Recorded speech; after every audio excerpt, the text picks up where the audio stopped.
Bueno, shalom, shalom. Vamos hoy a comenzar el estudio de la parashá que siempre he llamado yo la gran parashá mesiánica. Esta es una porción de la Torá llena de la presencia de Yeshua HaMashiach. O sea, si hay alguna porción de la Torá que realmente nos convenza de todo corazón de la presencia, de la verdad, que nos dé la revelación de la naturaleza de Yeshua, es esta parashá.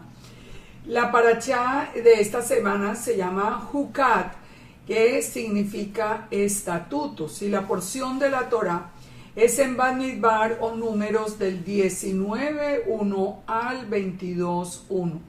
Tenemos muchísimo que aprender hoy, mucho. Hoy esta es una parashá con muchísimo contenido y espero que la disfruten porque de verdad que es una porción de la Torá maravillosa. Fíjense con lo que empezamos tan interesante esta parashá. Esta parashá comienza en Números 19:1 diciendo: el Eterno habló a Moisés y a Aarón diciendo: esta es la ordenanza de la Torá que Yahweh ha prescrito diciendo. La palabra ordenanza es la palabra Hukat, que es la que le da el nombre a la porción de la Torá. Y lo más interesante que tiene es que la palabra Hukat o un huk es un mandamiento que aparentemente no tiene una explicación lógica y solo debe ser obedecida. O sea, obedezca sin entender. Pero ¿qué es lo que tiene de interesante esto? Que nosotros, los que creemos en Yeshua, los que hemos tenido la revelación de Yeshua, sí la podemos entender. O sea, nosotros cuando venimos a la Torá a buscar a Yeshua, cuando nosotros venimos a la Torá con esa revelación, para nosotros la Torá es un libro profundo, maravilloso, donde lo podemos encontrar a él capítulo por capítulo casi. Fíjense que esa fue la razón por la que Yeshua le dijo a los discípulos de Emaús, cuando él se identificó con ellos, él les mostró quién era, se les reveló a través de Moisés y los profetas. Quiere decir que él pasó por estas porciones de la Torá que hoy estamos estudiando. El Hukat de la vaca roja es el primero, o sea, la ordenanza que aparentemente para el mismo pueblo judío no tiene mucho significado. No se le ha podido encontrar la razón de esta ordenanza, que les digo que para nosotros es muy clara. Es la primera que vamos a estudiar hoy, es la Hukat de la vaca roja. Este mandamiento es uno de los mandamientos más importantes de la Torá, y nosotros vamos a ver en el contenido mesiánico que tiene y la importancia que tiene para nosotros esta ordenanza. Volvamos entonces a estudiarla. Números 19:1. El Eterno habló a Moisés y a Aarón diciendo: esta es la ordenanza de la ley, la Hukat HaTorá, que Yahweh ha prescrito. Di a los hijos de Israel que traigan una vaca alazana perfecta, en la cual no haya falta, sobre la cual no se haya puesto yugo. ¿Por qué escoger este tipo de vaca alazana? Primero, debe ser una novilla roja. Roja es la palabra a la que se está refiriendo. Tiene que ser una novilla roja. Tiene que ser perfecta. No puede tener ningún defecto y jamás debe haber tenido ningún yugo. Es decir, nadie pudo haber tenido, digamos, como poner una carga de trabajo sobre esa novilla. Estas condiciones nos están hablando a nosotros de una cantidad de detalles que vamos a ver a continuación y que nos van a dar una enseñanza hoy maravillosa. Dice: y la daréis a Eleazar el sacerdote y él la sacará fuera del campamento, pongan atención a estas palabras, fuera del campamento, y la hará degollar en su presencia. Y Eleazar el sacerdote tomará de la sangre con su dedo y rociará hacia la parte delantera del tabernáculo de reunión con la sangre de ella 7 veces. Y hará quemar la vaca ante sus ojos, su cuero y su carne y su sangre con su estiércol hará quemar. Y nos dice el verso 5, y esta novilla roja morirá fuera del campamento. ¿Cómo podemos relacionar esta novilla roja con el Mesías? ¿Por qué es que yo les digo que esta es una parachá mesiánica de principio a fin? Primero, que es una novilla roja. ¿De qué nos habla el rojo? De la sangre de la redención. En segundo lugar, tiene que ser perfecta. Yeshua fue sin pecado. Segunda de Corintios 5:21 dice, al que no conoció pecado, por nosotros se hizo pecado, para que nosotros fuésemos hechos justicia de Dios en él. Nosotros sabemos, los que creemos en Yeshua como un ser divino, que nosotros sabemos que él es la palabra del Eterno, que él nunca pecó, porque es que su naturaleza no era una naturaleza humana. Donde hay una contradicción muy grande es cuando la enseñanza es que Yeshua es un hombre cualquiera, porque la misma escritura, el mismo Eterno nos advierte que todo hombre, todo ser humano ha pecado y tiene el pecado en su naturaleza. Esa es una de las pruebas de que Yeshua no puede ser de ninguna manera un ser humano, hijo de José y de Miriam. Él es divino, él fue sin pecado. Él fue en tercer lugar sin falta. Recuerden, no podía tener ningún defecto ni ninguna falta. Hebreos 7:26 nos lo confirma, nos dice, porque tal sumo sacerdote nos convenía, santo, inocente, sin mancha, apartado de los pecadores y hecho más sublime que los cielos. Esa descripción solo puede obedecer a la palabra misma de Elohim. Sin yugo. Todo ser humano tiene un yugo. No existe, eso es una falacia pensar que haya seres humanos que sean completamente libres. O nosotros somos siervos del Altísimo, o nosotros somos siervos del pecado. Pero nosotros, para el ser humano, es imposible no tener un yugo. Pero Yeshua, por el contrario, nos ofreció un yugo ligero al que lo sigue. Dice Mateo 11:29, llevad mi yugo sobre vosotros y aprended de mí, que soy manso y humilde de corazón, y hallaréis descanso para vuestras almas. Él es el que nos dice que él dice, llevad mi yugo sobre vosotros. O sea, él lo pone sobre nosotros sometidos a él, porque él es la palabra de Elohim, él es la imagen visible de Elohim. Así que él, en principio, hasta este momento, podemos confirmar que él cumple con todas las especificaciones de la vaca roja. En quinto lugar, muere fuera del campamento. La vaca roja tenía que ser sacrificada fuera del campamento. ¿Qué nos dice Hebreos 13, del 11 al 13? Porque los cuerpos de aquellos animales cuya sangre a causa del pecado es introducida en el santuario por el sumo sacerdote, son quemados fuera del campamento. Por lo cual también Yeshua, para santificar al pueblo mediante su propia sangre, padeció fuera de la puerta. Salgamos pues a él fuera del campamento, llevando su vituperio. Así que nos dice, el mismo Hebreos está haciendo la relación entre el sacrificio, los animales quemados fuera del campamento, y Yeshua, que llevó nuestro pecado también siendo sacrificado fuera de él.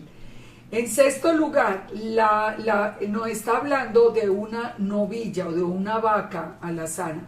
Eso nos está hablando en femenino, y ya sabemos que cuando Israel se nombra en las escrituras, se le da esa connotación.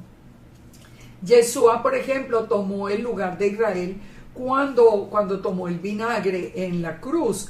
Cuando él tomó el vinagre por nosotros, él murió. ¿Y quién era la que tenía que tomar el vinagre? La mujer de la que se sospechaba que había habido infidelidad. Ahora, como nosotros sí habíamos sido infieles, entonces él murió. Pero ahí es una prueba también, y también en Apocalipsis 12, cuando nos habla de Israel, también en la forma de una manera femenina. Cuando analizamos nosotros entonces el ritual de la vaca roja, vemos que por qué es un ritual de purificación que se hace presente en los elementos que caracterizan al Mesías. Fíjense esto, fíjense lo que acompañaba. Bueno, ustedes pueden ver allí una ilustración, la voy a poner un poco más grande. Ustedes pueden ver allí una ilustración de dónde quedaba ubicado el altar de la vaca roja en relación al templo de Jerusalén. Pero vamos a ver el proceso de la purificación para que entendamos una revelación todavía más sorprendente. Número 19:2 dice ya será quemada, y hará, en el verso 5, que ya lo hemos leído, hará quemar la vaca ante sus ojos, su cuero y su carne y su sangre, con su estiércol hará quemar. Luego tomará el sacerdote, fíjense esto, madera de cedro, e hisopo y escarlata, y lo echará en medio del fuego en que arde la vaca. O sea, la vaca tenía que ser quemada con madera de cedro, con hisopo y con escarlata. ¿Qué encontramos aquí? ¿Qué representa la madera de cedro? La madera de cedro es un símbolo de la humanidad, pero nosotros podemos relacionarlo también con el madero donde Yeshua murió. En Juan 19:17 y en Hechos 5, él nos dice en la forma en que él murió, eso lo sabemos. Nosotros sabemos que Yeshua murió en un madero, en una cruz, que en la forma de la letra Tav, que significa un pacto. Es decir, él murió haciendo un pacto con nosotros sobre un madero. El cedro, de acuerdo a los rabinos, fue escogido porque simboliza como nuestra arrogancia, es decir, que esa arrogancia tiene que ser destruida de acuerdo a la purificación de la vaca roja. El hecho de quemar ese madero, de quemar la madera de cedro donde estaba ardiendo la vaca roja, es una forma de explicarnos el Eterno, que nosotros tenemos que no solamente tener el pacto con Yeshua, pero terminar con toda nuestra arrogancia, sometiéndonos a Él con todo el corazón, con toda el alma y con toda la mente, como nos dice la Torá. También con hisopo. ¿Qué es el hisopo? El hisopo era construido con ramas de orégano y tomillo y era conocido por las propiedades medicinales antisépticas. Pero el hisopo es un símbolo de unción y de purificación. El hisopo fue usado en la escritura como símbolo de unción y de purificación. Miremos el Salmo 51:7. Ten piedad de mí, oh Dios, conforme a tu misericordia, conforme a la multitud de tus piedades, borra mis rebeliones, lávame más y más de mi maldad, límpiame de mi pecado, porque yo reconozco mis rebeliones y mi pecado está siempre delante de mí. Contra ti he pecado y he hecho lo malo delante de tus ojos, para que sea reconocido justo en tu palabra y tenido puro en tu juicio. He aquí que en maldad fui formado, en pecado me concibió mi madre. He aquí que tú amas la verdad en lo íntimo y en lo secreto me has hecho comprender sabiduría. Y dice el verso 7, purifícame con hisopo y seré limpio, lávame y seré más blanco que la nieve. O sea, aquí vemos cómo esa propiedad como desinfectante, David la utiliza como un ritual de purificación después de haber sido perdonado, después de haber venido en arrepentimiento. Y por último, el escarlata. Y aquí volvemos a un punto que es muy, muy, muy importante y es maravilloso encontrarlo, que es cuando nos habla aquí de madera de cedro, de hisopo y de escarlata. Cuando habla de escarlata es de nuevo la palabra toula, que significa rojo, pero que también es el mismo gusano al que hizo referencia Yeshua cuando estaba en la cruz, diciendo: yo soy gusano y no hombre, yo soy un toula y no hombre. Ya sabemos la historia del toula es la historia de esa hembra, de ese gusano hembra llamado Coccus ilicis, que él desgarra su cuerpo, se pega al madero y con la sangre derramada ella queda adherida al madero y da a luz cientos de gusanitos, pero ella, lógicamente, ella ha muerto. Esos gusanitos se alimentan de su cuerpo y de su sangre, y al alimentarse ellos, después de 3 días, ese madero ensangrentado se vuelve blanco. Entonces, esto que es de verdad que es una de las revelaciones más hermosas que nosotros podemos encontrar en la Torá, que Yeshua mismo nos dijo que él era ese gusano. Aquí también aparece como un símbolo mesiánico. Entonces, no solamente la vaca roja es roja, no tiene defecto, nadie le ha puesto yugo, muere fuera del campamento, sino que se quema con un madero, con un hisopo, y aquí interviene también el Coccus ilicis o el toula, que hace que nosotros nos identifiquemos como esa generación, digamos, que dada a luz en el madero. Todo lo que a nosotros, ustedes recuerdan cuando habla el Eterno en Isaías de gusano de Jacob, que llama a Israel gusano de Jacob, también está utilizando la misma palabra toula. Estos son eventos que nosotros podemos unir en una sola interpretación, y de verdad que nos dan un mensaje hermoso. Vimos entonces cómo Yeshua, vemos a través de todo esto, resume todas las condiciones de la vaca roja. Lo que nosotros encontramos a continuación nos confirma todavía más esta revelación.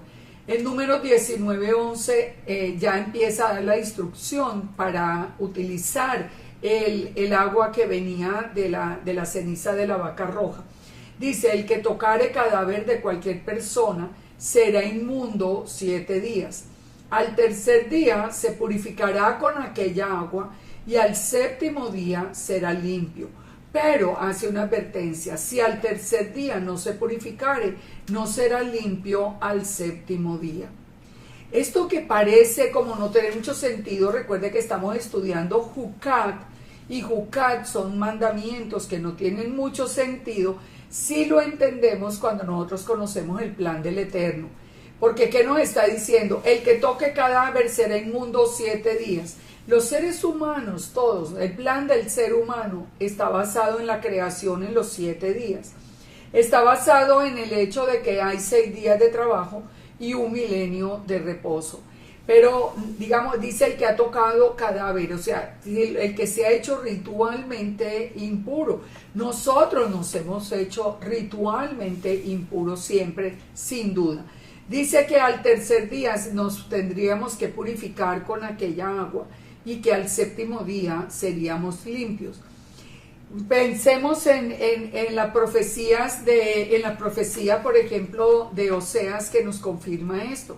La profecía de Oseas nos dice, nos había advertido, y lo vivimos todos como una realidad, sin excepción, que dice que la casa de Israel se levantaría otra vez después de 2 días. Después de 2 días, ¿qué queda? El tercer día. Es decir, que al tercer día nosotros, los que conocimos a Yeshua, nos empezamos a levantar al escuchar el silbido del Eterno, y empezamos a ser purificados con esa agua que el Eterno va poniendo sobre nuestra vida y que nos limpia de toda inmundicia, de toda impureza ritual y de todo pecado. Cuando nosotros tuvimos esa purificación en el tercer día, después de 2 días, ¿por qué? Porque en las escrituras un día es como 1000 años, 1000 años como un día. Así que después de 2000 años es que nosotros venimos a escuchar el llamado, y para regresar, para ponernos en pie y salir de allí de donde nos tenía el Eterno reunidos en la iglesia cristiana, salir de regreso a la casa conociendo no solamente nuestra identidad, sino conociendo la Torá. Y al conocer la Torá, que estamos conociendo la purificación de la vaca roja. Entonces, ¿qué dice? Que si nosotros nos purificamos al tercer día, el séptimo día seremos limpios. Entonces, el tercer día es este día en que nosotros nos estamos purificando. ¿Y cuál es el séptimo? El milenio. ¿Qué quiere decir entonces esto? Que el que hoy vuelva a la Torá vivirá una vida ya de santidad en el tiempo del milenio. Esto no es coincidencia, el plan que está anunciado. Entonces, en la ordenanza nos dice, serían inmundos 7 días, pero el que se purifique en el tercer día, en el día séptimo será limpio.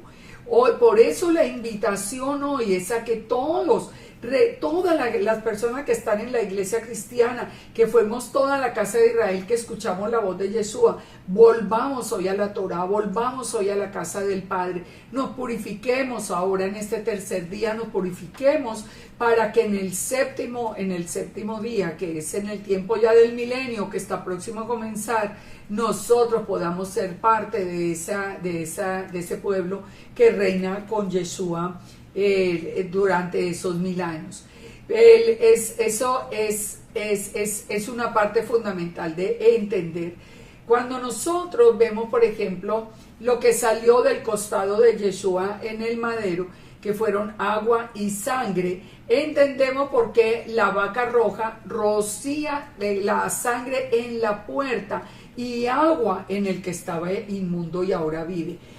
Los dos elementos que salieron del cuerpo de Yeshua al final, cuando ya vienen a comprobar su muerte, son los mismos elementos que utiliza la vaca roja. Entonces, la sangre para rociar la puerta y el agua para rociarnos a todos los que estábamos viviendo en inmundicia. Recuérdense leer Ezequiel 36, porque esa es una parte que nos permite a nosotros entender el proceso que está haciendo con nosotros el Eterno. Entonces dice, esta es la ley para cuando alguno muera en la tienda. Cualquiera que entre en la tienda y todo lo que esté en ella será inmundo 7 días. Toda vasija abierta cuya tapa no esté bien ajustada será inmunda. Y cualquiera que tocare algún muerto o espada sobre la faz del campo o algún cadáver, también durante 7 días será inmundo. Bueno, ya sigue dando el resto de las instrucciones. Estas instrucciones son leyes de higiene en el manejo de los cadáveres. Ahora, porque recordemos que la Torá nos da la instrucción, pero ¿qué dice el verso 17? Nos dice que el inmundo, el que quedó inmundo por algo, por manipulación de cadáveres o por cualquier otra razón, debe ser rociado con agua. Y dice que debe ser un hombre limpio el que le ponga el agua encima. Esto es bien interesante. Y nos dice, para el inmundo tomarán de la ceniza de la vaca quemada de la expiación y echarán sobre ella agua corriente en un recipiente. Y un hombre limpio tomará hisopo y lo mojará en el agua y rociará sobre la tienda, sobre todos los muebles, sobre las personas que allí estuvieren, y sobre aquel que hubiere tocado el hueso, o el asesinado, o el muerto, o el sepulcro. Entonces tiene que ser un hombre limpio. ¿Cuál es ese hombre limpio que va a rociar sobre nosotros el agua, esta agua de purificación? Pues nosotros sabemos, de acuerdo a Ezequiel 36, que es el mismo Eterno, o que es Yeshua, que es la fuente misma de agua viva.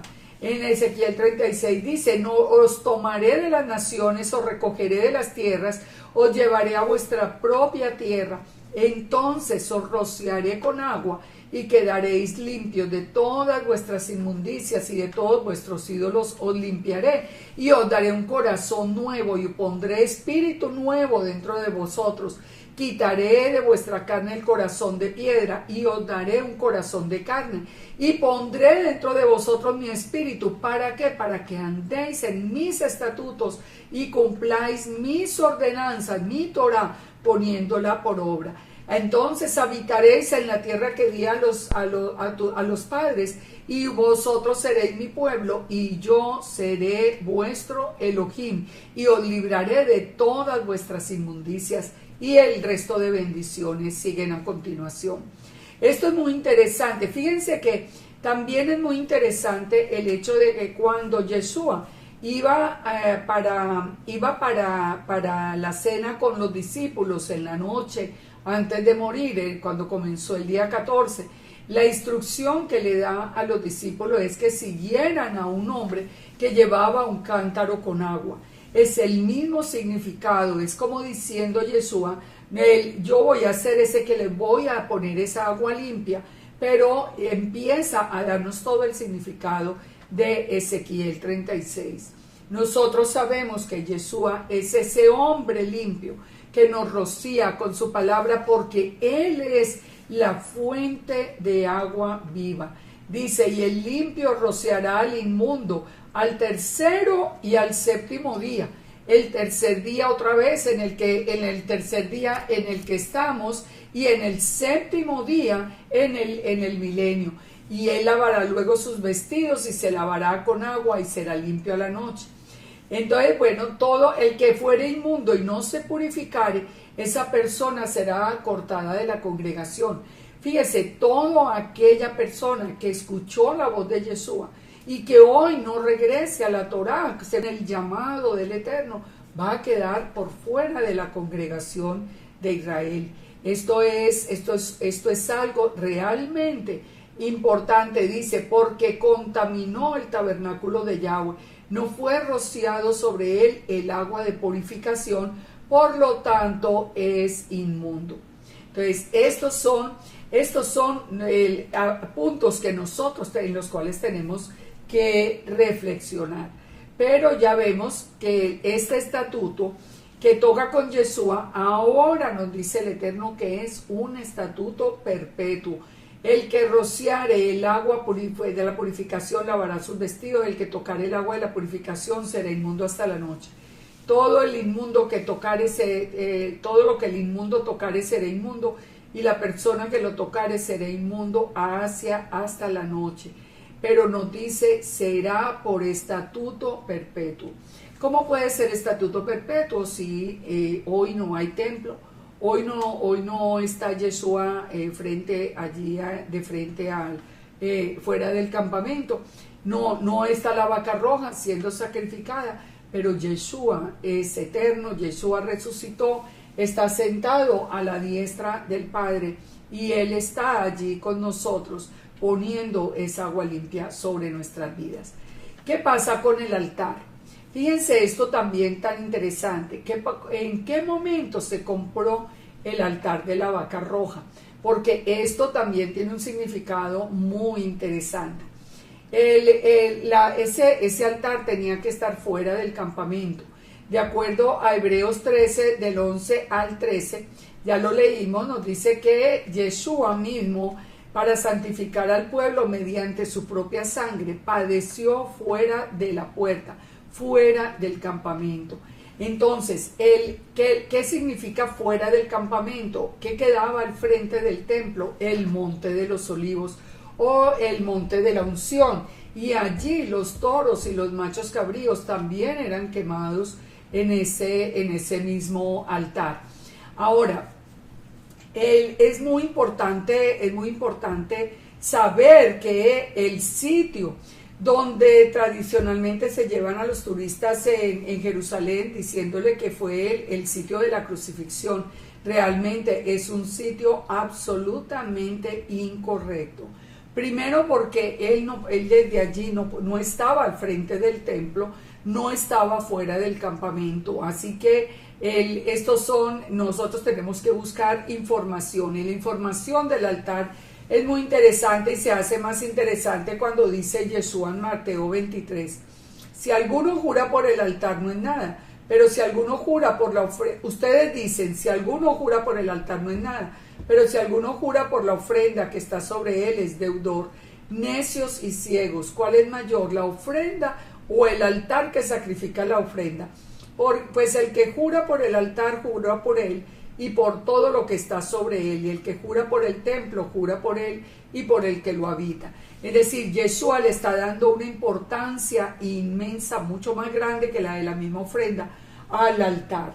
Pero ¿dónde podemos nosotros saber entonces que quedaba ese altar y que por lo tanto allí murió Yeshua?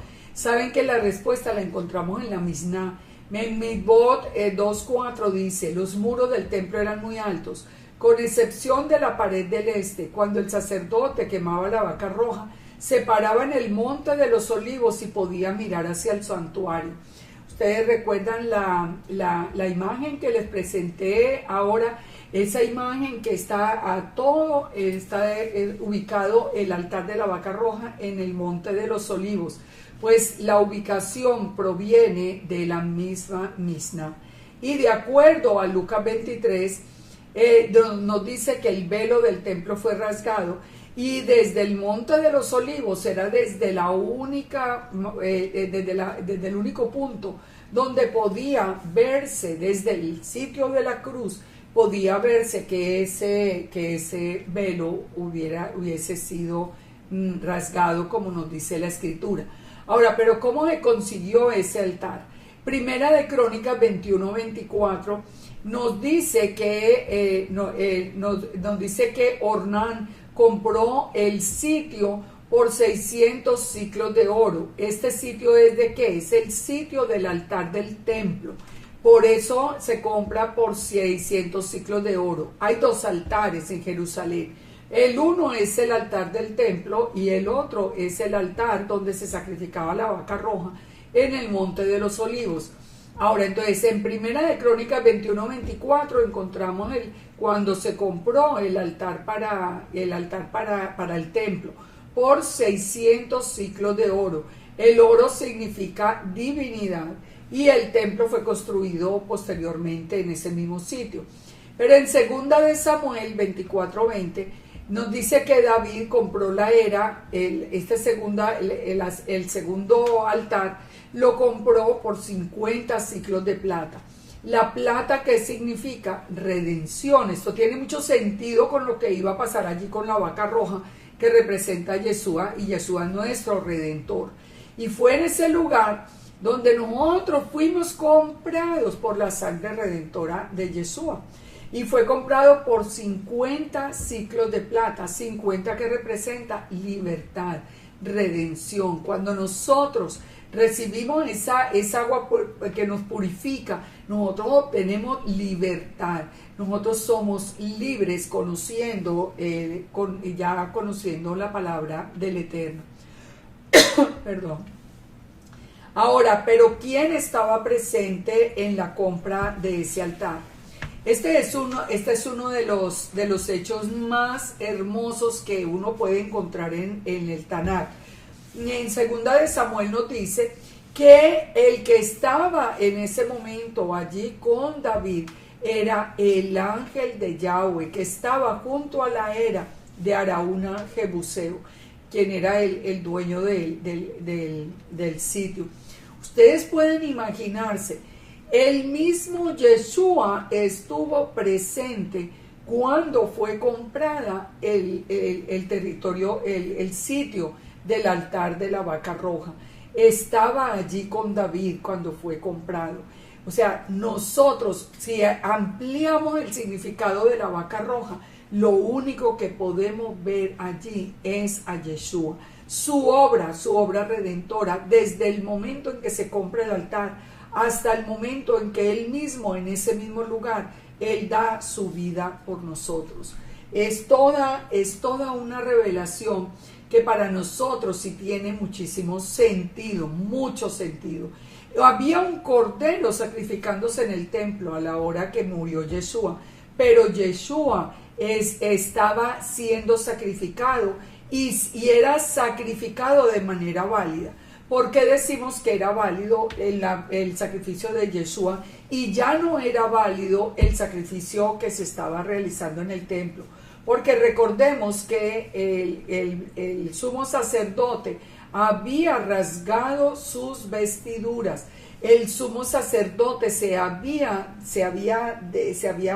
eliminado él mismo como de la autoridad que él tenía. Yeshua ahora era el único sumo sacerdote en el orden de Melquisedec. Esto es un tema que ya hemos tratado en otros estudios, pero nosotros vemos en todo la perfección de lo que el Eterno ha hecho a través de todo el plan para nosotros. A la hora de la muerte de Yeshua, entonces no podían haber dos sumos sacerdotes, así que uno se descalifica, el otro que es Yeshua, es el que asume el sacerdocio de Melquisedec. En la crucifixión los soldados echaron suerte sobre las vestiduras, pero no las rasgaron. ¿Por qué no las rasgaron? Pues porque lo hubieran también eliminado a él como sumo sacerdote.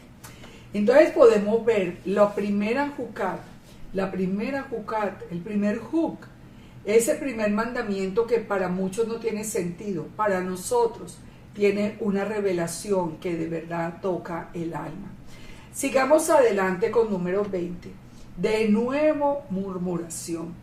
Fíjense que venimos estudiando en una y otra porción, venimos estudiando cómo es de terco el pueblo de Israel. Ha visto el poder del Eterno, ha visto que el Eterno puede sacar agua de la roca, para él no él hace llover el maná del cielo, para él no hay imposibles, ellos no se enferman, el calzado no se les acaba, ellos están viendo todos los milagros. Sin embargo, cualquier incomodidad que tiene los lleva inmediatamente a murmuración. Recordemos que nomás hace dos semanas estábamos analizando la porción de la Torá que nos hablaba del reconocimiento de la tierra. Ellos acababan de ver por toda la murmuración con que llegaron y la desconfianza en el Eterno, que ya tenían un castigo. Sin embargo, miren lo que sucede aquí otra vez. Llegaron los hijos de Israel, toda la congregación, al desierto de Sin en el mes primero, y acampó el pueblo en Cádiz, y allí murió Miriam y fue sepultada. Esta es una parachá muy especial porque en esta porción mueren Miriam y Aarón, mueren en la misma porción. Entonces dice que Miriam murió en el mes de Abib, y dice, y porque no había agua para la congregación, se juntaron contra Moisés y Aarón, y habló el pueblo contra Moisés diciendo, si hubiéramos muerto cuando perecieron nuestros hermanos delante de Yahweh, ¿por qué hiciste venir a la congregación a este desierto para que muramos aquí nosotros y nuestras bestias? ¿Por qué nos has hecho subir de Egipto para traernos a este lugar? No es lugar de sementera, de higueras, de viñas, ni de granadas, ni aún de agua para beber. ¿Qué estaban aquí diciendo en otras palabras? Todas las promesas del Eterno son mentira. Fíjense que aquí dicen, esto no es una tierra de higueras, ni de viñas, ni de granadas, que era lo que les había prometido el Eterno. Precisamente eran las palabras que él había utilizado para describir la tierra prometida. Y dice, y ni siquiera agua para beber. Pero recordemos que ya había pasado un evento en el desierto, donde las aguas amargas fueron purificadas también por un madero, y donde el Eterno le dijo a Moisés que golpeara la roca, y de la roca salió agua. Ellos ya habían visto el poder del Eterno. Sin embargo, ahora otra vez querían regresar a Egipto, y los acusaban más bien de haberlos sacado de la esclavitud en la que estaban. Definitivamente, esa naturaleza humana nuestra es bien difícil de corregir. Nosotros tenemos que saber que el desierto es un lugar inhóspito, pero sabe que es en el desierto donde el Eterno nos permite conocer su poder, y es en el desierto donde el Eterno nos habla al corazón. Es en el desierto donde tenemos que aprender a confiar del todo en el Eterno. Y el desierto es una simbología del mundo. Nosotros, el mismo Yeshua nos dijo, en el mundo tendréis aflicción, pero no temáis, yo he vencido al mundo. Nosotros aquí vamos a tener aflicciones. Yo veo tantas veces la misma queja. No, es que se me prenda este problema y mi familia está enojada, entonces yo voy a dar marcha atrás, yo no sigo adelante. O sea, cualquier obstáculo se vuelve un motivo para que nosotros demos marcha atrás. Entonces, ¿de qué se estaba preocupando el pueblo? ¿El pueblo estaba aprendiendo a reconocer el poder? No, él estaba simplemente con la misma lógica con que el pueblo había salido de Egipto. Si yo no tengo el pozo allí al frente para sacar el agua no va a aparecer. Nosotros hemos aprendido que con el Eterno no hay imposibles. En Isaías 55:8 el Eterno dijo: porque mis pensamientos no son vuestros pensamientos, ni mis caminos vuestros caminos. Como son más altos los cielos que la tierra, así mis caminos son más altos que vuestros caminos, y mis pensamientos más que vuestros pensamientos. ¿No? ¿Qué es lo que tenemos nosotros que aprender a través de la Torá, a través de todo este tiempo pasado? A conocer el inmenso poder del Todopoderoso. Él es el creador del cielo y de la tierra. Él es el que nos da a nosotros el agua. Él abre caminos en el desierto. Él hace brotar el agua de la roca. No, aprender a confiar en el Eterno y su palabra, entonces, es la clave. Fíjese, ¿quiénes entraron a la tierra prometida en la parachá pasada? Los Josué y Caleb, que fueron los únicos que creyeron a la palabra. Vieron el desastre que había en la tierra, pero creyeron a la palabra de su Elohim. Ahora aquí nos está diciendo lo mismo. Ustedes crean, un día vamos a heredar esa tierra que fluye leche y miel. Mientras tanto, mientras estemos en el mundo y tengamos problemas, nosotros vamos a encontrar una solución en el Todopoderoso. Él va a tener una solución para nuestras vidas porque en Él no existe ninguna limitación. Dice que entonces se fueron Moisés y Aarón delante de la congregación a la puerta del tabernáculo de reunión y se postraron sobre sus rostros y la gloria de Yahweh apareció sobre ellos. Ya sabemos quién es la gloria de Yahweh. Es Yeshua, la imagen visible. Recordemos que cuando Moisés le dijo al Eterno, muéstrame tu gloria, el Eterno lo guardó en la peña, pero le mostró la espalda de la gloria. Esta revelación es confirmada por Yeshua, que dijo ser la gloria del Eterno. En número 27 entonces nos trae otra revelación. Dice, habló el Eterno a Moisés diciendo, toma la vara y reúne a la congregación, tú y Aarón tu hermano, y hablad a la roca a la vista de ellos. Recuerden, el pueblo está murmurando porque no tiene agua. Anteriormente el Eterno le había dicho que golpeara la roca, pero ahora le dice que solamente le hable a la roca y darás a beber a la congregación y a las bestias. Moisés tomó la vara delante de Yahweh como él le mandó, y reunieron Moisés y Aarón a la congregación delante de la peña y les dijo, oíd ahora, rebeldes. Moisés está absolutamente enojado con el pueblo. Oíd, rebeldes, os hemos hecho salir agua de esta peña. Es decir, ustedes se acuerdan que ya esto lo habíamos hecho. El pueblo entonces, ¿qué es lo que hace Moisés en medio de la ofuscación que él tiene y en medio de lo que está pasando? Que Moisés golpea de nuevo la roca, que era lo que le había sido ordenado hablarle. ¿Qué significa esto? ¿Por qué primero le ordena al Eterno golpear a la roca y después le ordena solamente hablarle y hablarle a la vista de ellos? Hablarle a la vista de ellos. ¿Quién es esa roca? Para que podamos entender el significado. Segunda de Samuel nos dice que Yahweh es la roca. Yahweh es mi roca y mi fortaleza, mi libertador. En el Salmo 95:1 nos dice también que Yahweh es la roca. Dice, aclamemos alegres a Yahweh, cantemos con júbilo a la roca de nuestra salvación. Pero también Yeshua es la roca. En Romanos 9:33 dice, como está escrito, aquí yo pongo en Sión piedra de tropiezo y roca de caída. El que creyere en él no será avergonzado.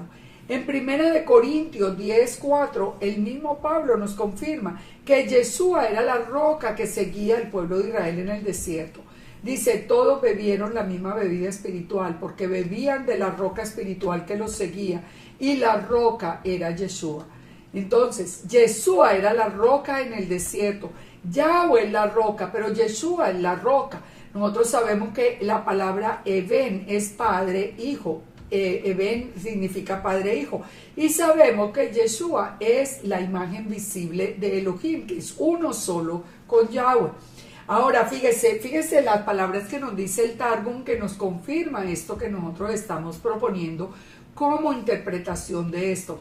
En el Targum dice en el verso 12, el Señor dijo a Moisés y Aarón, porque ustedes no estaban firmes con mi memra, con la palabra o el dabar, para santificarme a mí a los ojos de israelitas, ustedes no llevarán a la asamblea entrando a la tierra que les daré.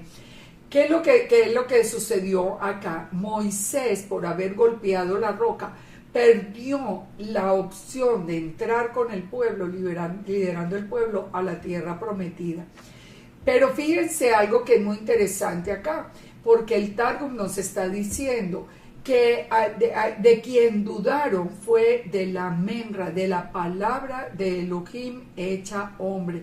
Entonces, todo está perfectamente relacionado, perfectamente y confirmado en el Targum, en la versión aramea. Moisés entonces tenía que hablarle a la roca y la roca daría el agua. ¿Por qué entonces? Miremos los tiempos de Yeshua. Primero, Yeshua tenía que haber sido golpeado. Él tenía como ese gusano del que hablamos antes, él tenía que haber sido desgarrado para que su sangre fuera adherida a ese madero. Y así fue como nosotros nos dice la Escritura que sucedió. Él primero tenía que haber sido golpeado. Pero una vez que él resucitó y una vez que él subió a los cielos y está delante del Eterno, ya nosotros ya no tenemos que venir y sacrificarlo otra vez. Nosotros tenemos que venir solamente a pedirle, como dijo él en Juan 4:10. Yeshua le dijo a la mujer samaritana, si conocierais el don de Dios y el que te dice dame de beber, tú le pedirías y él te daría agua viva. Nosotros ahora solo tenemos que pedirle a Yeshua que nos dé esa agua viva. Entonces la mujer le preguntó, ¿de dónde si no tienes con qué sacarla y el pozo es hondo? ¿De dónde tienes el agua viva? Y Yeshua afirmó también, dijo, el que cree en mí, como dice la Escritura, de su interior correrán ríos de agua viva. ¿Qué dice la Escritura de Yeshua? Que es divino, que es la palabra, que es la imagen visible, que es la gloria, que es el ángel de Yahweh, que es Yahweh Sebaot, que viene a reinar y que vuelve a ser uno con el Eterno, que es un Ejad. Todo esto es lo que dice la Escritura, y Yeshua dijo, el que cree en mí, como dice la Escritura, de su interior correrán ríos de agua viva. Él es la fuente misma de agua viva, y cuando nosotros le creemos y le pedimos esa agua viva, entonces Él nos la da. Ya hemos visto el agua de purificación. Ahora estamos hablando del agua viva, el agua que nos trae de muerte a vida. Todo hablándonos de Yeshua. Por eso les decía, es la gran parashá mesiánica. Tenemos todos los eventos relacionados con Yeshua. Moisés entonces, por haberse airado con el pueblo y haber golpeado de nuevo la roca, él pierde la oportunidad de entrar, pero la lección nos queda para nosotros. Entonces, ¿qué sucede? ¿Por qué antes había que golpearlo? En Éxodo 17, el pueblo no había recibido todavía la Torá, no conocía el concepto de aguas vivas, pero ahora que si ya lo conoce y sabe, y que era Yeshua en palabras mismas de Pablo, solamente tenía y tiene en el presente y tiene en el futuro solamente que pedir a Yeshua y Él nos dará de esa fuente de vida. Nosotros aprendemos que Yeshua tuvo todo el poder sobre la naturaleza. Él caminó sobre el agua, Él calmó las tempestades, Él le hablaba a las tormentas. Yeshua mismo cumplió con los requisitos que le correspondían solamente al Padre, porque Yeshua tiene todo el poder en el cielo y en la tierra. Sigamos leyendo número 28, dice, toma la vara, reúne a la congregación, tú y Aarón tu hermano, y hablad a la peña, y él dará su agua, y le sacarás agua de la peña. Entonces, bueno, ya vimos lo que sucedió. Moisés alzó la mano y golpeó la peña 2 veces. Salieron muchas aguas y bebió la congregación. Pero el Eterno le dijo a Moisés, por cuanto no creísteis en mí. Recuerden, el Targum dice, por cuanto no creísteis en Yeshua, en la Memra, para santificarme, no meteréis la congregación en la tierra. Por esto, estos se llamaron las aguas de la rencilla, porque los hijos de Israel contendieron con Yahweh y él se santificó sobre ellos. El Salmo 95 nos aclara un poco esto, nos dice, porque él es nuestro Elohim y nosotros el pueblo de su prado y ovejas de su mano. Dice, si oyereis hoy su voz, no endurezcáis vuestro corazón como en Meriba, como en el día de Masá en el desierto, donde me tentaron vuestros padres, me probaron y vieron mis obras. 40 años estuve disgustado con la nación y dije, es un pueblo que divaga de corazón y no han conocido mis caminos. Por tanto, juré en mi furor que no entrarían en mi reposo. La pregunta es, ¿será que nosotros hoy, si confiamos en la palabra del Eterno, yo que estoy viendo tantas personas desconfiando de la palabra del Eterno y poniendo toda su confianza en la palabra de los sabios por encima del Eterno? Ustedes ya se imaginarán cuál va a ser la consecuencia de esto, porque todo lo que fue será, no hay nada nuevo debajo del sol. Sigamos con número 20, el juicio a Edom. En el verso 14 dice, envió Moisés embajadores al rey de Edom desde Cades diciendo, así dice Israel, tu hermano, tú has sabido todo el trabajo que nos ha venido, como nuestros padres descendieron a Egipto y estuvimos en Egipto largo tiempo, y los egipcios nos maltrataron y a nuestros padres, y clamamos a Yahweh, el cual oyó nuestra voz y envió el ángel y nos sacó de Egipto. Y he aquí que estamos en Cades, ciudad cercana a tus fronteras. Te rogamos que pasemos por tu tierra. No pasaremos por labranza, ni por viña, ni beberemos agua de pozos. Por el camino real iremos, sin apartarnos ni a derecha ni a izquierda, hasta que hayamos pasado el territorio. Interesante que él nos está diciendo la palabra, que el mensaje que manda Moisés lo presenta a Israel como hermano de Edom. Lo presenta como hermano de Edom. Entonces, ¿quién es Edom? Vamos a ver esto, ¿quién es Edom? El Génesis 36:1 nos habla de las generaciones de Esaú, que es Edom. Por eso es que Moisés le dice, Israel, tu hermano, porque Jacob es el hermano de Esaú. Y Jacob fue a quien se le cambió el nombre por Israel. Ahora viene todo el pueblo y por eso Moisés se identifica frente a los edomitas como hermanos.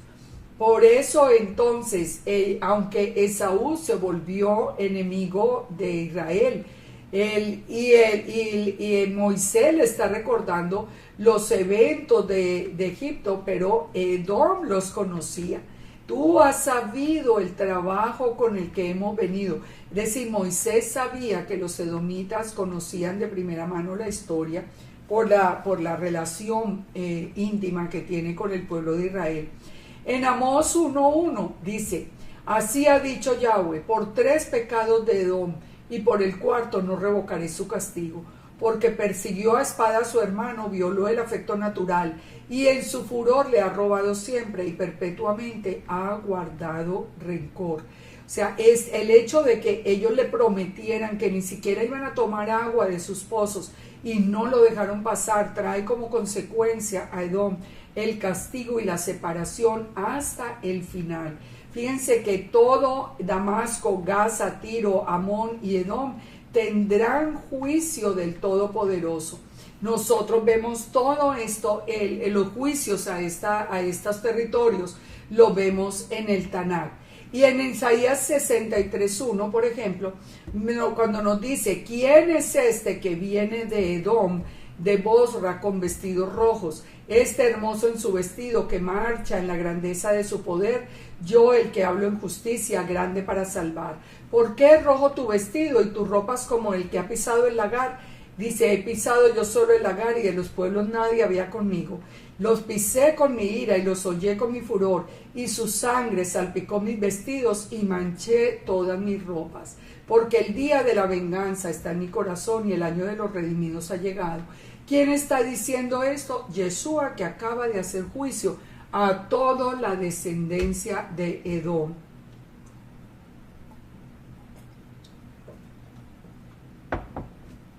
Recordemos que Edom significa rojo. No es una coincidencia, para que pensemos esto, que todo este sistema del antimesías, todo este sistema de la izquierda atea comunista utilice el color rojo y que reúna, recuerden que Esaú se unió con Ismael por matrimonio, por el matrimonio unió las dos familias. Y no es una coincidencia que hoy los descendientes de Ismael, o sea, todo el pueblo musulmán, se encuentre en alianza, por ejemplo, con el pueblo de Roma, que representa a los edomitas también, y a toda esa, como les decía, toda esa izquierda atea, que contraria al Eterno, que utiliza el color rojo en la actualidad, siendo que estamos en los tiempos finales. Nada de esto es coincidencia, todo esto es revelación de un Elohim poderoso que nosotros tenemos. Sigue diciendo entonces, Edom le respondió, no pasarás por mi país, pues si pasas saldré contra ti armado. Y los hijos de Israel dijeron, por el camino iremos, no beberemos las aguas. Pero él respondió, no pasarás. Por lo tanto, Edom tiene juicio. En el verso 23 dice, Yahweh habló a Moisés y Aarón en el monte de Hor, en la frontera de la tierra de Edom, diciendo, Aarón será reunido a su pueblo, pues no entrará en la tierra que yo di a los hijos de Israel, por cuanto fuiste rebeldes a mi mandamiento en las aguas de la rencilla.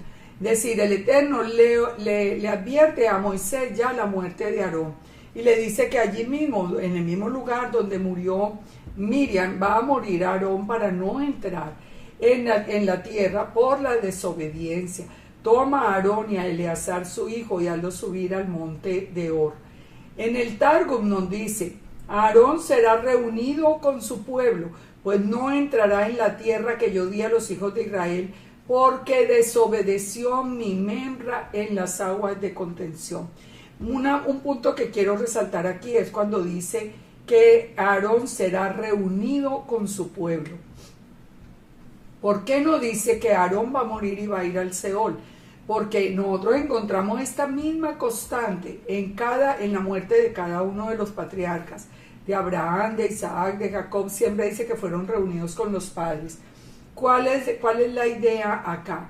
Yo personalmente, esto es un pensamiento mío a través de la enseñanza de Yeshua, que cuando Yeshua nos habló de la parábola del rico y Lázaro, él nos estaba hablando de un sitio específico que él llamó el paraíso y que estaba dirigido, digamos, o liderado por Abraham. Y un requisito para entrar, de acuerdo a la parábola, es que se conocieran la ley y los profetas. Así que, resumiendo de todo esto, no sería, siendo que nunca dice la palabra que estos grandes, los patriarcas, sobre todo que conocieron a Yeshua, porque todos tuvieron un encuentro con él, vayan a reunirse con sus padres. ¿En dónde? En el paraíso. Ustedes recuerdan lo que le dijo Yeshua al hombre que murió al lado de los dos testigos que él tenía, de los dos crucificados, al que se arrepintió, le dijo, hoy estarás conmigo en el paraíso. Él no le dijo, tú irás al Seol y al final vas a resucitar. Él le dijo, hoy estarás conmigo en el paraíso. ¿Quién está en el paraíso? Abraham y toda su descendencia. ¿Ese es el cielo? De ninguna manera, no es el cielo. En el cielo no hay nadie, porque está confirmado en la misma Torá que nos dice que el único que bajó del cielo es el que está en el cielo. El que subió al cielo es el mismo que bajó del cielo, perdón. Número 27. Moisés entonces hizo como Yahweh le mandó, y subieron al monte de Hor a la vista de la congregación, y Moisés desnudó a Aarón de sus vestiduras y se las vistió a Eleazar su hijo. Aquí le pasa la autoridad, las vestiduras de autoridad sobre Eleazar su hijo. Y Aarón murió en la cumbre del monte, y Moisés y Eleazar descendieron del monte. Y toda la congregación, viendo que Aarón había muerto, hicieron duelo por 30 días a todas las familias de Israel. Son datos de verdad muy, muy interesantes que lo ponen a uno a pensar. Por último, tenemos la última revelación mesiánica muy importante, la serpiente de bronce. Fíjense, todo lo que hemos visto hasta acá nos ha hablado de Yeshua. Y ahora venimos con la última parte, la serpiente de bronce. El pueblo sigue murmurando. En número 21 nos dice: cuando el cananeo, el rey de Arad, que habitaba en el Negev, oyó que venía Israel por el camino de Atarim, peleó contra Israel y tomó de él prisioneros. Entonces Israel hizo voto a Yahweh y dijo: si entregaren este pueblo en mi mano, yo destruiré sus ciudades. Y el Eterno escuchó la voz de Israel y entregó al cananeo y los destruyó a ellos y a sus ciudades, y llamó el nombre de aquel lugar Horma.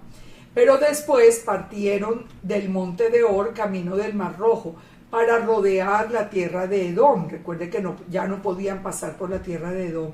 Y el pueblo se desanimó por el camino. Recuerden que Israel se desanima por todo. Y Israel tiene que tener todo perfecto o se desanima. ¿Saben una cosa? ¿Cuántas veces lo vemos en las congregaciones? La gente se desanima de ir a aprender la Torá y de ir a buscar al Eterno porque la silla es dura, porque no está bien pintado, porque le dio calor, porque le dio frío. Y es una quejadera donde se nota sin problema que el objetivo no es buscar al Eterno, sino buscar su propia comodidad. Dice que entonces que partieron y el pueblo se desanimó y habló el pueblo contra Elohim. El Targum dice que habló contra la Memra, contra la imagen visible, y contra Moisés, otra vez diciéndole: ¿por qué nos hiciste subir de Egipto para morir en este desierto? Ellos tenían su corazón en Egipto sin duda. Entonces, recordemos esas palabras de Yeshua en Lucas 9:62. Yeshua dice: el que poniendo la mano en el arado mira atrás no es apto para el reino de Dios.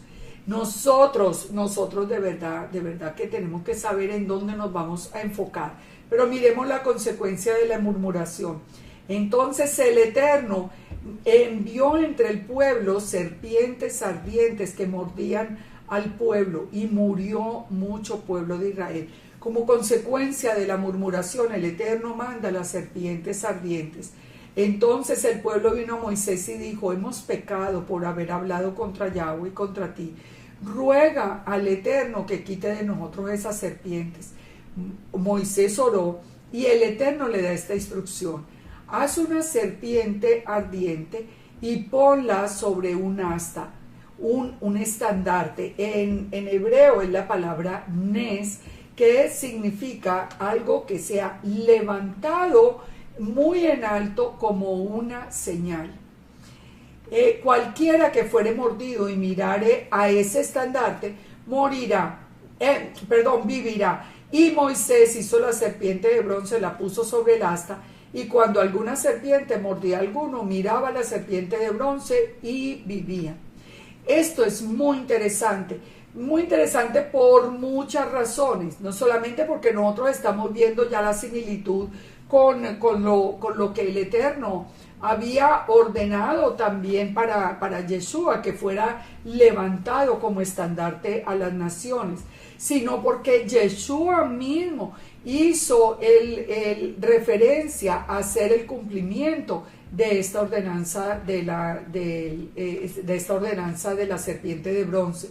Juan 3:14 dijo: como Moisés levantó la serpiente en el desierto, Así es necesario que el Hijo del Hombre sea levantado para que todo aquel que en él cree no se pierda, mas tenga vida eterna.